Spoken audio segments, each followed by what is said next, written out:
Good afternoon.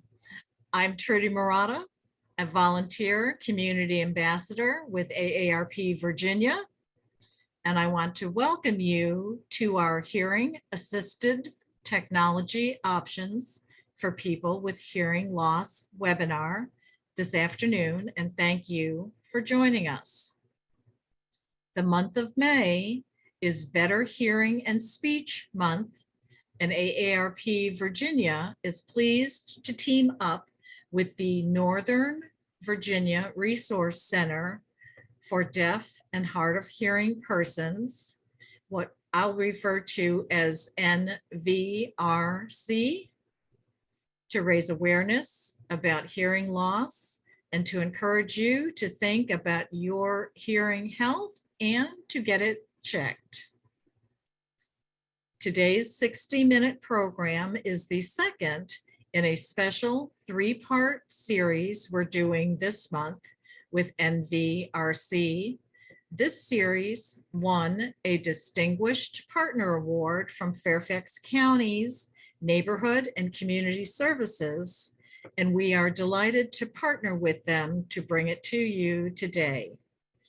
In the follow-up email that you'll receive later today, we'll include a link to download today's slide presentation and a link to the recording of this event.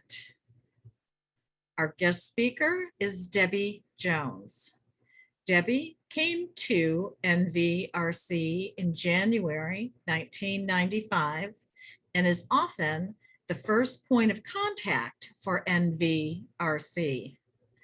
Debbie answers consumer questions such as where to find audiologists, sign language classes, interpreters, or support groups.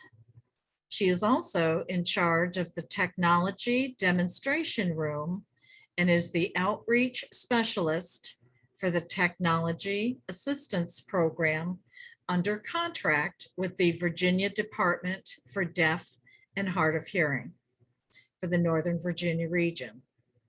As such, she is the person to talk to about assistive devices and technology for people with hearing loss. Additionally, Debbie provides technology trainings to individuals with hearing loss, as well as outreach trainings for businesses, agencies, and organizations who work with deaf and hard of hearing people. And with that, I will turn the program over to Debbie. Please give her a warm Zoom welcome. Thank you so much, Trudy. And thank you all for joining us today. As Trudy mentioned, I'm the Resource and Technology Manager at NVRC. So we wear a couple different hats. Most of us do anyway here at the office. And my specialty is generally the assistive technology. Hearing aids and cochlear implants are great. They give people a lot of access to sound that they didn't have before, or perhaps had lost in the recent past. But there's other kinds of devices and gadgets that you can take advantage of to make sure that you are staying connected with those around you. A little bit about NVRC. Our mission is to empower deaf and hard of hearing individuals and their families through education, advocacy, and community involvement. So a lot of what I do is information and referral. We do outreach, as was mentioned. We provide hearing screenings to our local communities, educational programs, as well as advocacy for folks in the Northern Virginia area who are deaf, hard of hearing, late deafened, or deafblind. So you can find more information about us on our website. We cover the Northern Virginia region with the Technology Assistance Program under contract with VDDHH. So we cover Alexandria, Arlington, Culpeper, Fairfax, Fauquier, Loudoun, Prince William, and Rappahannock counties. We do a lot of driving. But our office is based here in Fairfax County. We do have 4 main contracts that we have with the state, with VDDHH, and then 3 of our local counties as well. So let's talk about some of those other kinds of devices and technologies that you can take advantage of. We tend to separate them into broad categories. The devices that help us communicate and stay connected with each other, and the devices that let us know what's going on in our environment, what's happening around us, so that we know where we need to pay attention. So let's start with the communication devices. One of the first things that we often think of is amplified telephones. These are phones that let you control the volume of what you're hearing over the handset. Often they also have tone control. This allows you to adjust the frequency. So many of us tend to lose high frequencies first. So we start to have trouble understanding women's voices or children's voices. Having that ability to adjust the tone lets you boost up those sounds that you are struggling to hear and gives you more access to the sound coming through the telephone. Many of these also have amplified ringers. So they can be, so that they ring much louder than a normal phone. And sometimes you can also adjust the pitch of that ring. Do you hear the high sound better or the low sound? And make those adjustments. Some of these phones are also speaker phones. So very often when we start to lose our hearing, trying to use a traditional phone can be really challenging because you're listening through one ear that's not getting all of the information. So for some folks, speakerphone is another option because it lets you listen with both ears. Obviously, these are corded phones. These are landline corded phones, which of course is going to give you the best signal because it's got a direct course from the phone line through the phone to the handset. Cordless amplified phones have become another option. This was a struggle for many years because anytime you're transmitting a signal from the base to the handset, there's an opportunity for interference. But the technology has improved and changed enough that amplified cordless phones are a much better option now. This also lets you have a couple of them around the house. So no matter where you are, if you have mobility issues as well as hearing loss, you can get to the phone easily. Again, they have the volume control, they have the tone control, and the adjustable ringers. Often you'll see amplified phones categorized for mild to moderate hearing loss or moderate to severe hearing loss. So you want to pay attention to that. Being familiar with your own hearing loss first helps a lot. But knowing what kind of amplification, how much amplification you need can give you a better match on some of these phones. Sometimes, no matter how much you boost the volume, you just cannot understand on the phone. The telephone, to begin with, doesn't carry all the sounds and frequencies that our voices make if we're in person. So in addition to that, there are phones that will give you captions of what the other person is saying to you. These phones have a special screen built in that will print out word for word, approximately word for word, of what the other person is saying to you. These screens allow you to adjust the size of the text as well as the contrast of the text.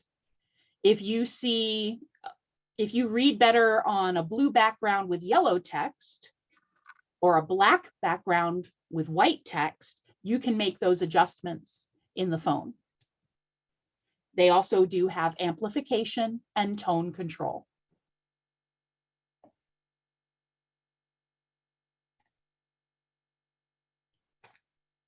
For folks who may have a speech disability, text telephones, or TTYs, sometimes also called a TDD, is a device that allows you to type over the telephone line instead of having to depend on a voice that may not work or may not be understandable to others. This was also one of the first telephone devices that was available for folks who were deaf and hard of hearing.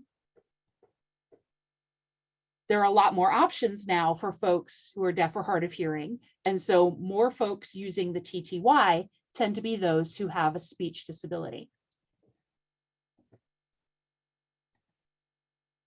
Now, for folks who may need to use a captioned phone or the TTY, they need to go through a special operator service. This is called the relay service, telecommunications relay service.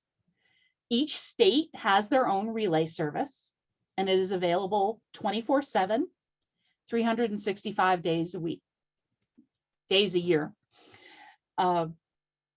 And it is available for anyone who uses a specialized telephone device to be able to connect with those of us who have a regular telephone. The nationwide number to access the relay service, whether you're in Virginia or in another state, is 711.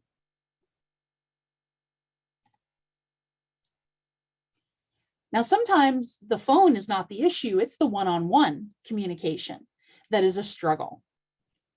That's where having devices like personal amplifiers can be helpful. Maybe you're not ready for a hearing aid yet, or perhaps your hearing aids have been sent for repair.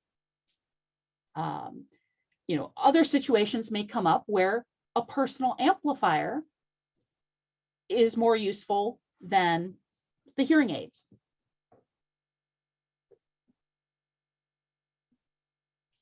So these devices are generally about the size of a deck of cards. You could use them with a headset, with earbuds, or if your hearing aids or if your hearing aids or CI, cochlear implant, have what's called a telecoil built into them, you can use a neck loop, which is a loop of wire that creates a magnetic field that allows the telecoil to pick up that signal directly.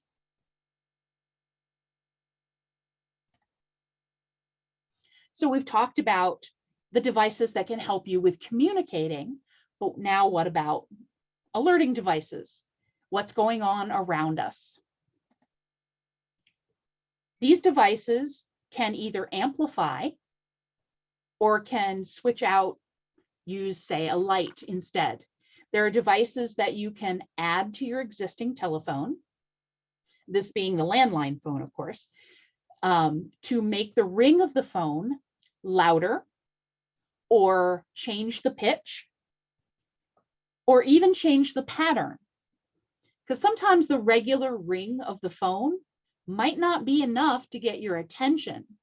But if it's a double ring or a triple ring or has a different kind of pattern, it'll catch your attention better.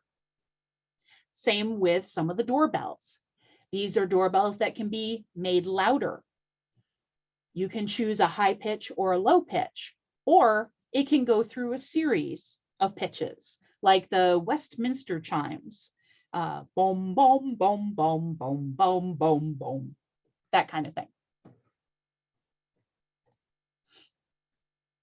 Devices can alert you instead of sound, or maybe you need a very loud sound, but if that doesn't work, it can be a bright light that flashes, or it can be vibration, a bed shaker that you could put under the pillow or under the mattress to shake the bed when your doorbell goes off, when your alarm clock goes off.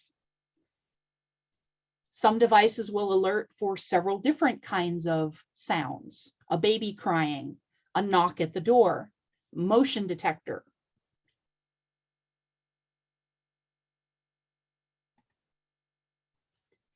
A lot of the devices that I've talked about here are part of the Technology Assistance Program. This is available through the state of Virginia, or sorry, the Commonwealth of Virginia, that the Virginia Department for Deaf and Hard of Hearing administers.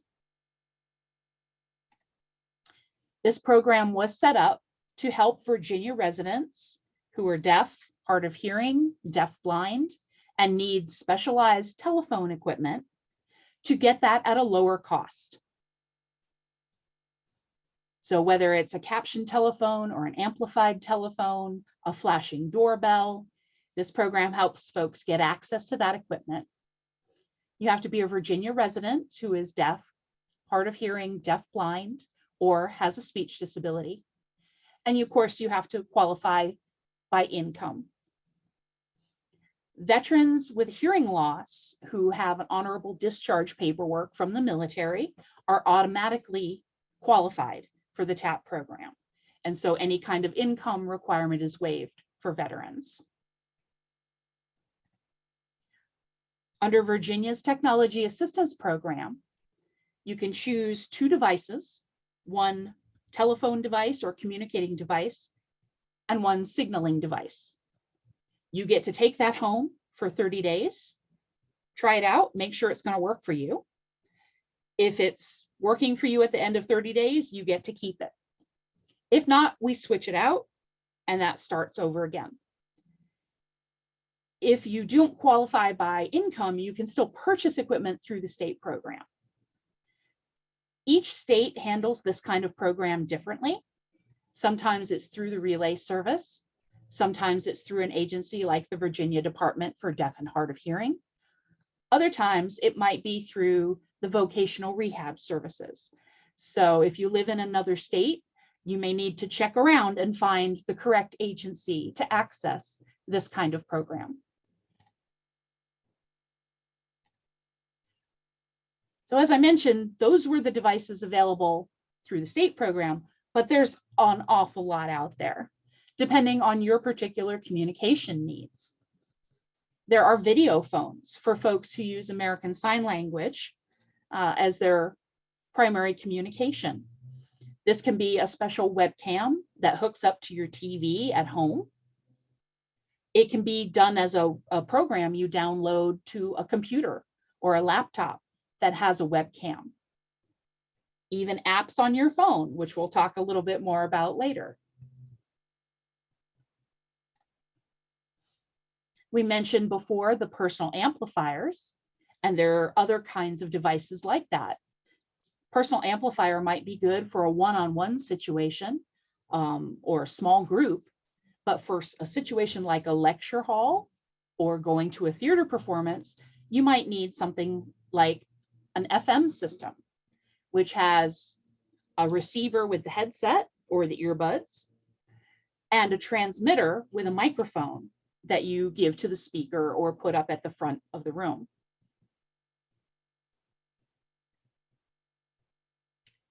There are devices specifically for listening to the TV. We've encountered a lot of folks who argue about the volume on the TV. It's like, I can't watch TV with them. It's so loud. The rest of us are blasted out of the room. So sometimes these can be a real lifesaver.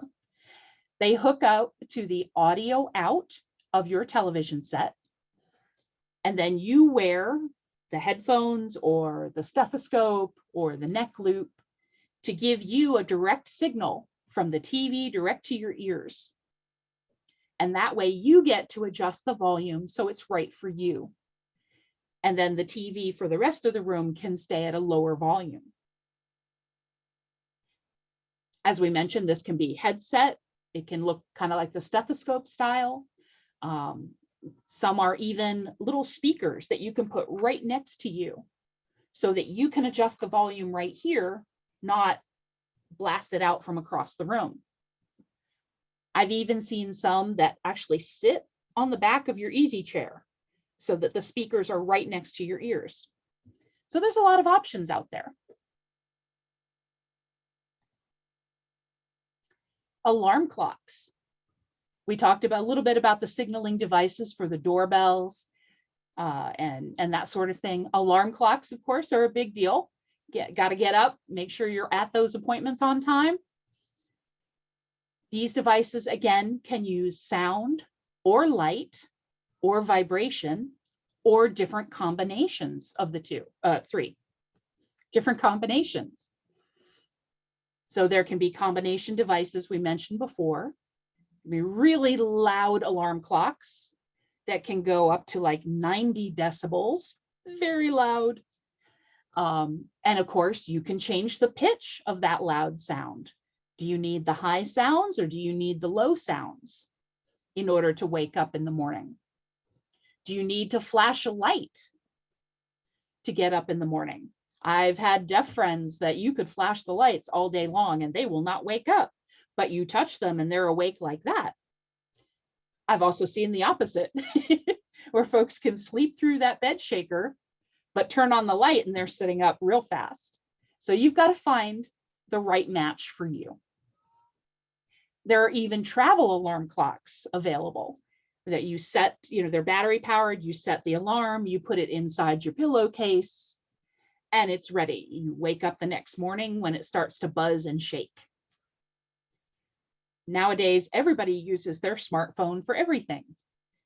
There are Bluetooth bed shakers where you can download the app to your phone and set the alarm, and you put the Bluetooth bed shaker inside your pillowcase, and when the alarm goes off on your phone, the pillow vibrates and buzzes.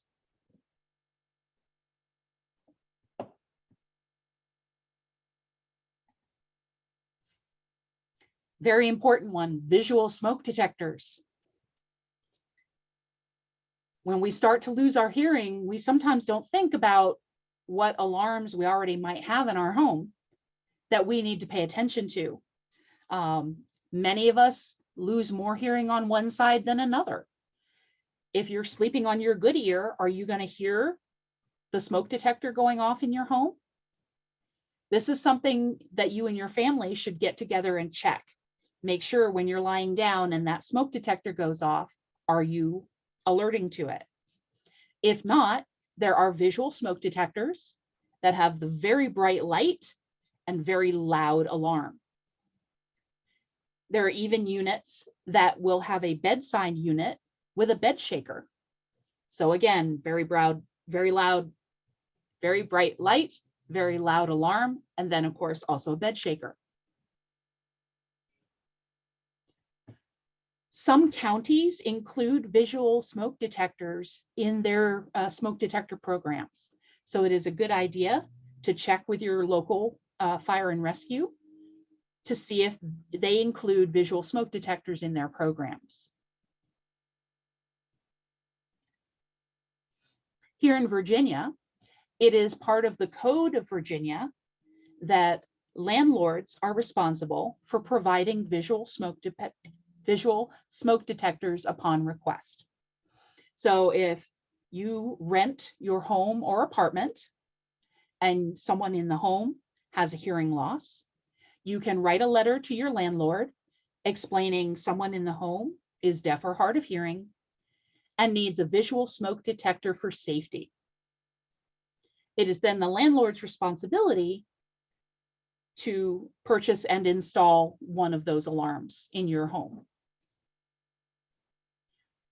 More often we are seeing, for folks who rent apartments, more often we are seeing some sort of form in all that paperwork you fill out that actually asks, does someone in your home need visual smoke detectors? So that's a great thing to see. But just be aware that you can make that request of your landlord if you need to.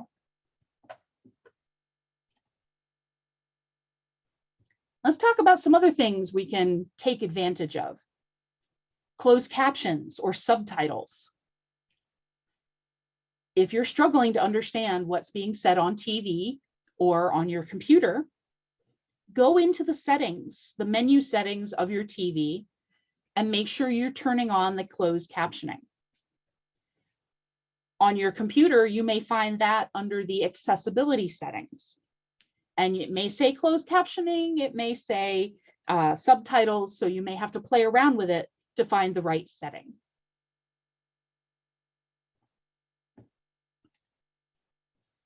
If you want to go out to the movies, movie theaters are required to provide access. So there are devices that can provide captioning at the movies. This might be a device that you sit in your cup holder and adjust in front of you to get the captions to show up on a little plexiglass screen. Or it might be a device like captioning glasses that you actually wear with, there's a device that hangs around your neck and then you wear these glasses and the captions appear in front of your eyes on the glasses. For folks who are on the more hard of hearing end of the spectrum, there are listening devices that you can request when you purchase your ticket. These are usually FM, sometimes they're infrared, but they should be tuned to the theater that you are in.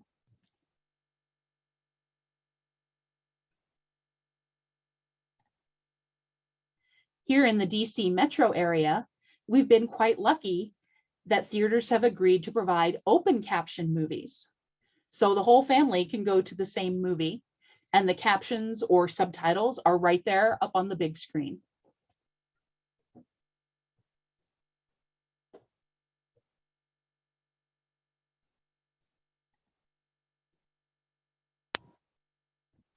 Of course, we've talked a lot about the phones for the home and the landline, but most everybody is switching to their handheld device for everything, right? So many people we know have given up their landline altogether and they use their mobile phone or smartphone for everything. And luckily, we're seeing more and more apps come out that can help folks out in staying connected and knowing what's going on around them. There is a great website called accesswireless.org. This website helps folks find the right phone for them, the right mobile phone or smartphone. It breaks it down by what kind of accessibility you need. Do you have problems with vision? Do you have problems with mobility or speech or hearing loss? And when you click on hearing loss, it will show you all the different kinds of accessibility features that smartphones have available for folks. It will then link you to the companies that carry those kinds of smartphones.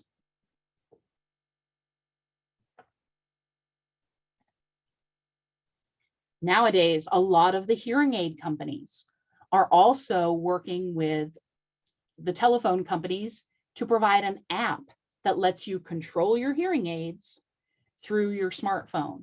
And I'm sure some of you have encountered this. You can switch, you control the volume. You can switch the microphone from general to focused. There's a lot of control that folks have nowadays through apps on their phone that they didn't have in the past.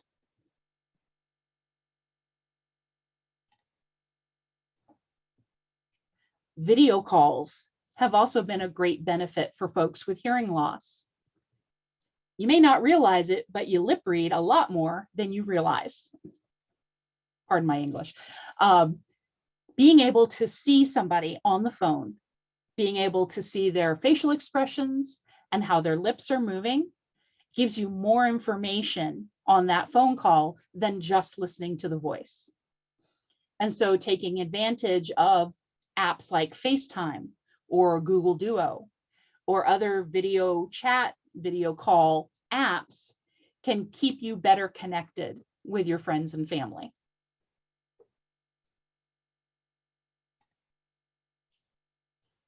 There are apps that can provide you with captioned calls on your smartphone. There are more and more companies that are providing this access. There's no cost to these apps. You download the app and you create a free account with that company. And then when you make or receive phone calls, your calls will be captioned. So depending on what apps you have, you may have an app that feeds the sound from your phone directly to your hearing aids while you're reading your captioned call.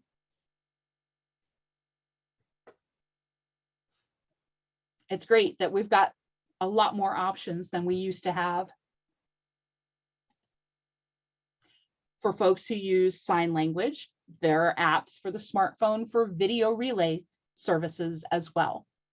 This allows them to connect with a sign language interpreter to make and receive phone calls.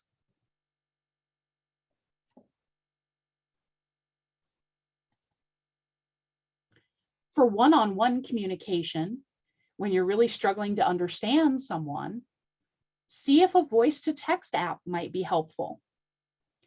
They're not 100%. They're like the captions we're using today in the Zoom. They are automatic speech recognition.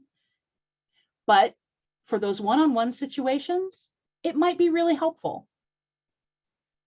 Using apps like Google Live Transcribe or Big Note can give you more access. It can be another tool in your toolbox for communication. Sometimes it can also give you a good laugh when it really captions something wrong. Some other apps that can be helpful for folks are Otter, which works on both Android and iPhone, and Ava. Now, these two are apps that they're free to download, but they have a limited number of free minutes per month. And so if you're using it a whole lot, if you're using over that, you may need to look at a monthly or yearly subscription. The nice thing about Otter is that it will email you the transcription of your conversation, which is kind of nice. You then have a hard copy on your computer at home. With Ava, several people can download the app to their phones, and then you all join the same conversation. The app will identify who is talking by which phone is picking up that voice, which can be helpful in a family conversation, that kind of situation. And it never hurts to just download them and try them out. If it doesn't work for you, you delete the app and you try something else.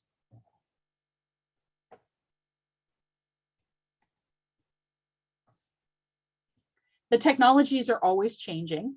And certainly this has just been a small sampling of what's out there. There are companies that specialize in equipment for folks who are deaf and hard of hearing.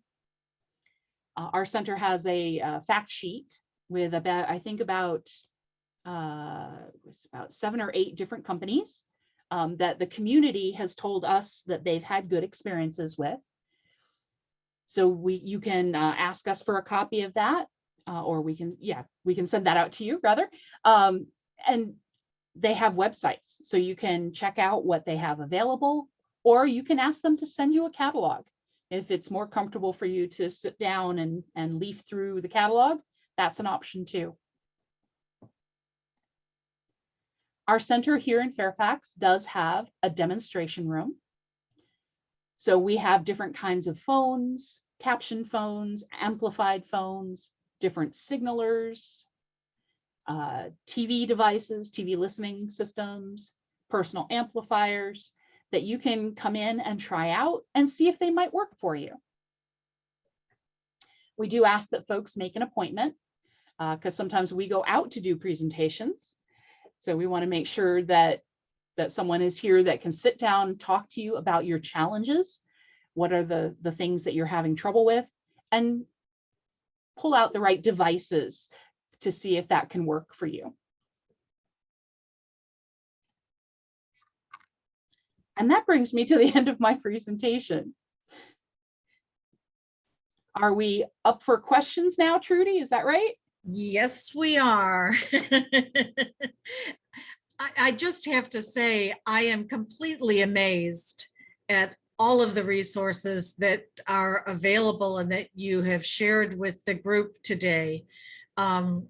I'm probably going back 20 years, but I was a human resource director for a company in Maryland and had both a visually impaired and hearing impaired employee that we were trying to find adaptive devices for, and it was quite a challenge. And I wish I had known you and knew these resources were available at the time. The first question that we have, you kind of just answered, but let me have you state it again for them. The question is, can you provide some brand names or types, things we should look for in a speaker style TV sound boosting? There are some I've seen that regulate the dialogue versus the soundtrack. So can you go back over some of the brand names or how our guests can get your list of resources? Sure. As was mentioned, we'll be sending out a copy of this PowerPoint. So you can definitely take a look at that, the ones that we mentioned there. Sennheiser is one to take a look at. Sennheiser is a company that specializes in audio equipment. So I originally knew them from my friends who were musicians. They create high quality sound equipment. And so they also create some really good quality hearing assistive devices as well. TV ears actually works really well for some folks. If you've ever seen the TV ears commercial on TV, that's another one. Let me see if I can go back to that one.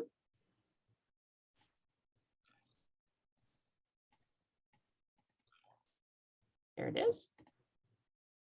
There we go. Gmark is another good one. Gmark specializes in equipment for folks who are deaf and hard of hearing. Clarity is another good one.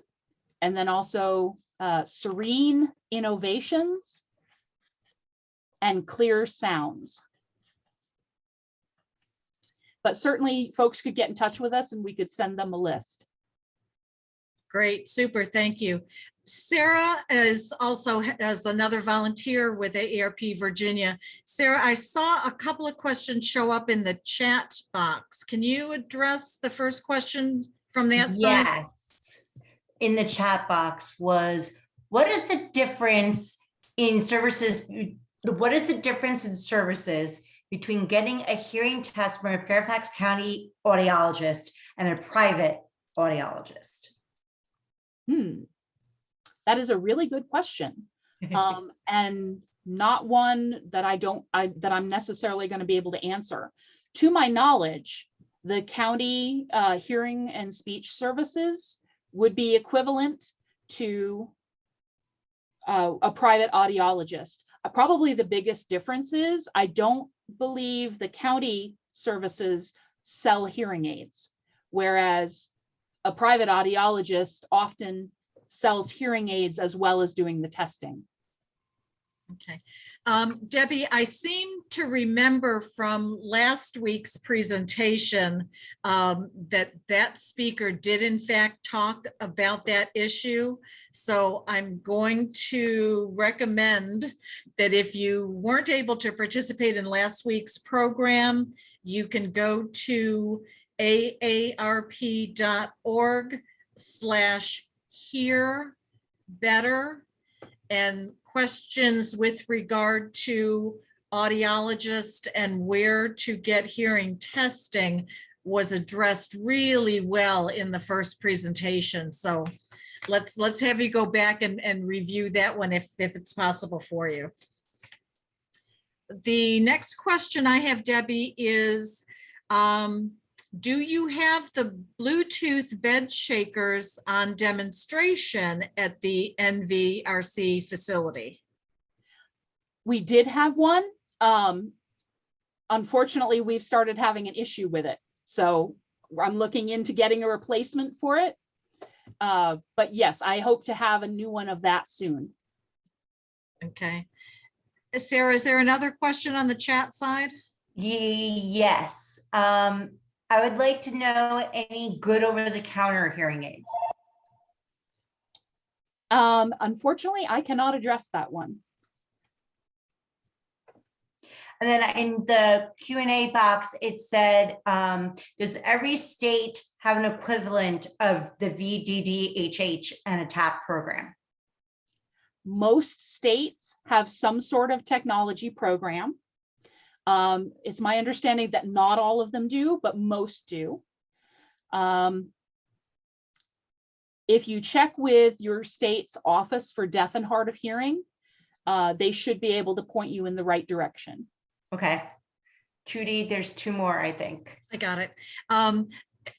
To elaborate on that last point, sometimes the state or county area office on aging may be able to provide referral sources for individuals that have a hearing challenge or a visual challenge as well. So I would check with your state or county area office on aging. Almost every county has one.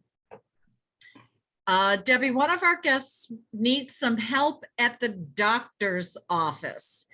She hears most things, but forgets a lot of things. Is there anything that can help with hearing in person at a doctor's office?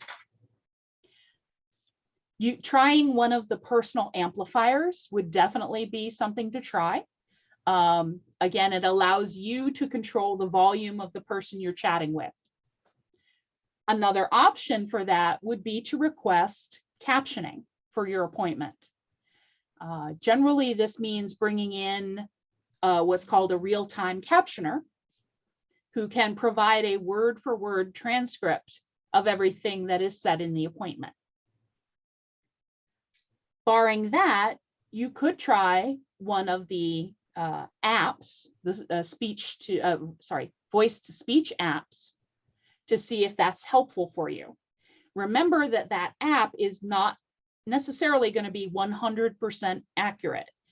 So that's what the difference between the live captioner and the captioning app. The live captioner is certified and can provide that accuracy for word-for-word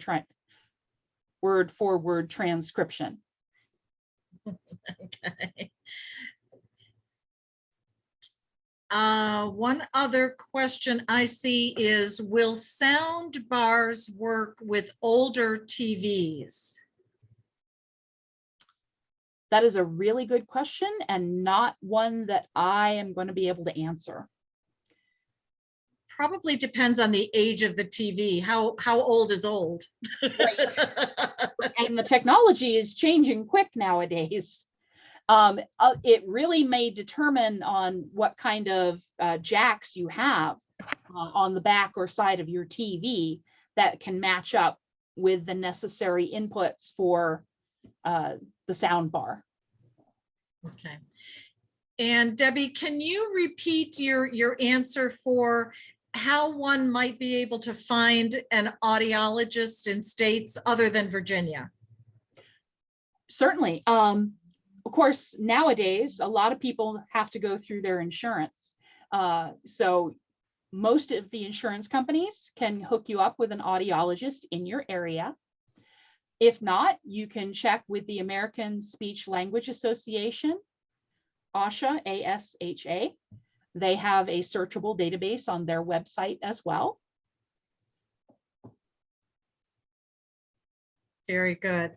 I see another question there that says, this guest would like to know if there are any good over-the-counter hearing aids. And I'll let you answer that, but I'll also go back to last week's session. She did give a lot of information in session 1 about things that were available over the counter. And again, that first session, you can listen to the recording of it at aarp.org/hearbetter. And that website is in the chat box for you. And do you have anything you wanted to add to that, Debbie? I don't want to take your thunder because you're the expert. I just stayed in a Holiday Inn Express. Unfortunately, over-the-counter hearing aids are not my area of expertise. Other hearing devices, like the personal amplifiers, certainly. But yeah, the first presenter from last week is actually a better resource for that. Okay, and again, I'm probably going to end up referring this guest back to session 1. Her question is, any idea of the benefits for spouses of veterans? Do you have an area of expertise there, Debbie? In terms of the technology program? I'm going to say yes. Okay, so in terms of the technology program in Virginia, the program applies to veterans or widows of veterans that can provide that honorable discharge paperwork. Okay. Sarah, help me out. Have I missed anything from the chat side of the world? Not from the chat side of the world, but in the Q&A, I think it's something just popped in the Q&A while I go back and check the chat box. Okay, the last one I have in Q&A, Debbie, I'm so sorry because I think this answer is going to refer to last week's session, but the question is, what do you do if you just can't tolerate a hearing aid in your ear? It irritates and the technology of a hearing aid doesn't seem to help. That is a challenge for some folks, whether that's the shape of their ear canal or sensitivity to the materials that are used in hearing aids. That can be a challenge. Try something like a personal amplifier. You might not be able to use the earbuds because, of course, those go in the ear as well. But using the headset that goes over the top, or even to use a single earpiece that sits over the back of the ear with the little speaker right in front of the ear, might be an option for you. And again, that personal amplifier would give you the ability to adjust that volume without the causing the discomfort or sensitivity issues you might have. Very good. Sarah, do we have anything else in chat? No, we do not. I'm scrolling Okay. through. No, we do not. Excellent. Super. Thank you. Thank you for your help. I do want to reiterate that a recording of today's program will be sent to you in a follow-up email tomorrow.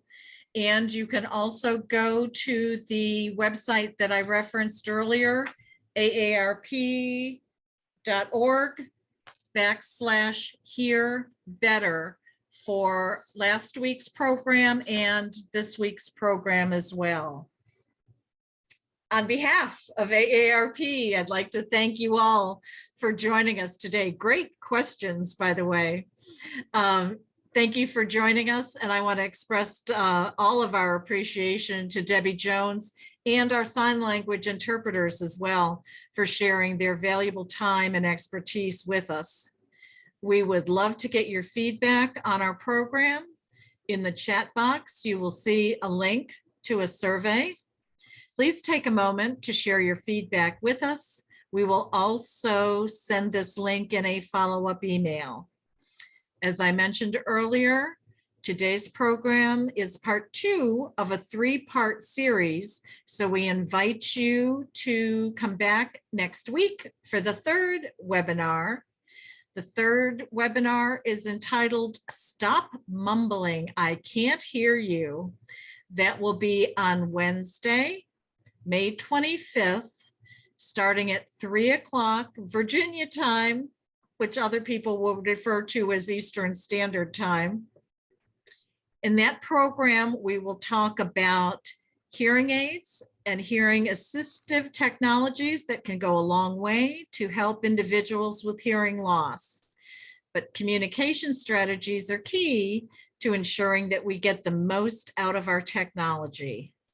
Late onset hearing loss in adults often has an emotional and psychological impact that can affect everyone in the relationship. Next week's program will focus on this area of hearing loss, explain the grieving process, and examine the passive aggressive continuum.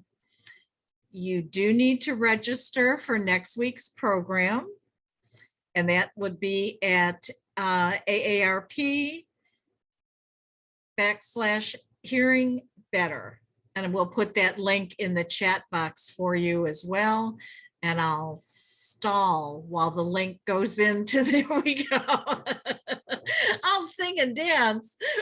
The link to register for next week's program is there for you as well. And I'll give you a minute to click on that link to take a look at the websites that are available to you for the NVRC. And again, thank you, Debbie. Thank you to our interpreters. Thank you all for joining us. And hopefully we'll see you here next week, Wednesday, May 25th, 3 o'clock East Coast time. And I look forward to having you join us at that point. Thank you all. Thanks again. Thanks, everyone. Thank you.